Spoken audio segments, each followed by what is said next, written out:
Friends today எபிசோடில் ரோகிணி வந்து நாச்சியாரை கூப்பிட்டு மேக்கப் பண்ணுறாங்க. அப்போ நாச்சியார் வந்து அவங்க ஃபேமிலி பற்றின கொஸ்டின்ஸ்லாம் கேட்குறாங்க.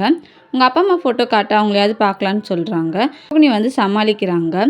இல்லை, நான் சண்டை போட்டு வந்தனால அவங்க ஃபோட்டோஸ்லாம் எடுத்துகிட்டு வரல. எங்கள் அம்மா ஃபோட்டோலாம் பார்த்தோன்னா எனக்கு ரொம்ப அழுகையாக வரும், அதை எடுத்துகிட்டு வரலன்னு சொல்கிறாங்க.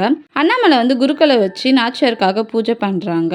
எல்லாருமே ஜோடி ஜோடியாக வந்து ஆசீர்வாதம் வாங்குறாங்க. மீனா மட்டும் தனியாக நிற்கிறாங்க. மீனா வந்து சொல்கிறாங்க, நான் அவங்க வந்ததுக்கு அப்புறமாவே ஆசீர்வாதம் வாங்குறேன் அப்படின்னு சொல்லிட்டு. நீ முத்து வர்ற வரைக்கும் வெயிட் பண்ணணும்னா இன்னைக்குள்ளே ஆசீர்வாதம் வாங்க முடியாதுன்னு சொல்லிட்டு மனோஜ் சொல்கிறாரு. மீனா வந்து கிச்சனில் ஒர்க் பண்ணிட்டு இருக்காங்க. நாச்சியார் வந்து விஜயாவை கூப்பிடுறாங்க. மீனா தான் எல்லா வேலையும் செய்யணுமா, ஏன் நீலாம் செய்ய மாட்டியா அப்படின்னு சொல்லிட்டு விஜயாவை திட்டுறாங்க.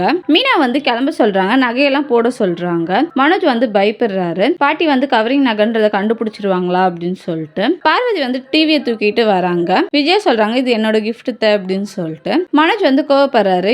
ஏன் ஷோரூமில் வாங்காமல் வேற ஷோரூமில் வாங்கினீங்க அப்படின்னு சொல்லிட்டு. ஐயா இது பழசுடா அப்படின்னு சொல்லிட்டு சொல்கிறாங்க. எல்லாருமே விஜயா வந்து ஃபோக்கஸ் பண்ணுறாங்க. தேங்க்யூ.